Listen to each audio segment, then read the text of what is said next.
খুদে ফুটবলারদের নিয়মিত অনুশীলন চলছে বসুন্ধরা স্পোর্টস সিটি একাডেমিতে, যেখানে তৈরি হচ্ছে দেশের ভবিষ্যৎ প্রজন্মের ফুটবলাররা।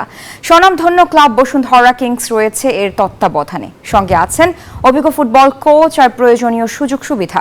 ছোট ছোট ছেলেদের বাবা মারাও ভীষণ সন্তুষ্ট একাডেমির সার্বিক প্রচেষ্টায়। বসুন্ধরা স্পোর্টস সিটি প্রাঙ্গণে ছোট ছোট বাচ্চাদের সমাগম। ফুটবল পায়ে ছুটছে সবাই, যার তত্ত্বাবধানে দেশের স্বনামধন্য ক্লাব বসুন্ধরা কিংস।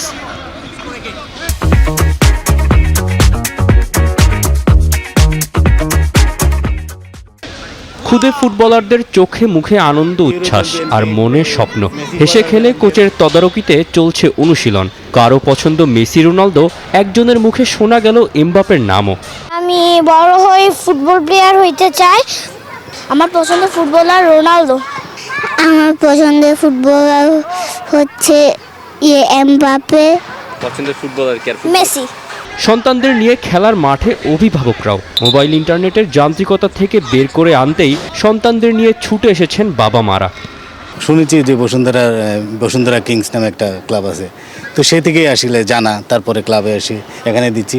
আলহামদুলিল্লাহ, কোচরা যথেষ্ট চেষ্টা করতেছেন। সব কিছু মিলিয়ে ভালোই দেখছি। ফ্যাসিলিটিস বলছেন ওইটাও ভালো, মানে সব দিক দিয়েই ভালো দেখেই তো দিয়েছি, তাছাড়া তো আর দিতাম না। সারাক্ষণ মোবাইল টিপা, গেমস খেলা, ল্যাপটপ খেলা, এটার থেকে বের হয়ে যাতে খেলাধুলা করে শরীরটা ঠিক থাকে। আমি সবাইকে রেকমেন্ড করি যে যারা ফুটবল খেলতে চায়, যাদের ছেলেরা এইখানে আসতে পারে।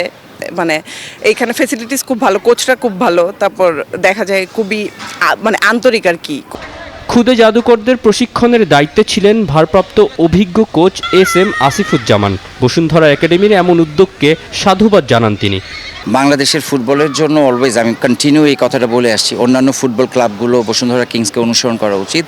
বিকজ একটা ওয়েল ইনভেস্টেড ক্লাব যখন দেশের ফুটবলে কাজ করবে, তখন দেশের ফুটবলে অনেক বড় একটা ভূমিকা রাখবে। বাচ্চাদের আগ্রহ তো মানে প্রচুর, বাট স্পেশালি মেনশন করতে হবে প্যারেন্টসরা খুব সাপোর্টিভ। প্যারেন্টসরা নিজেদের কাজ বাদ দিয়ে বাচ্চাদেরকে নিয়ে আসছে। সপ্তাহে 3 দিন ট্রেনিং করছি প্রত্যেকটা এজ গ্রুপের জন্য। ফ্রাইডে স্যাটারডে কমন থাকছে, এর বাইরে একটা দিন আমরা ট্রেনিং করছি। শিডিউল অনুযায়ী সকাল বিকেল মিলিয়েই চলে বাচ্চাদের অনুশীলন। অভিভাবকদের এক বুক আশা, এরাই একদিন বড় হয়ে বিশ্ব দরবারে তুলে ধরবে লাল সবুজের পতাকা। তৌসিফুল হাসান, নিউজ 24, ঢাকা।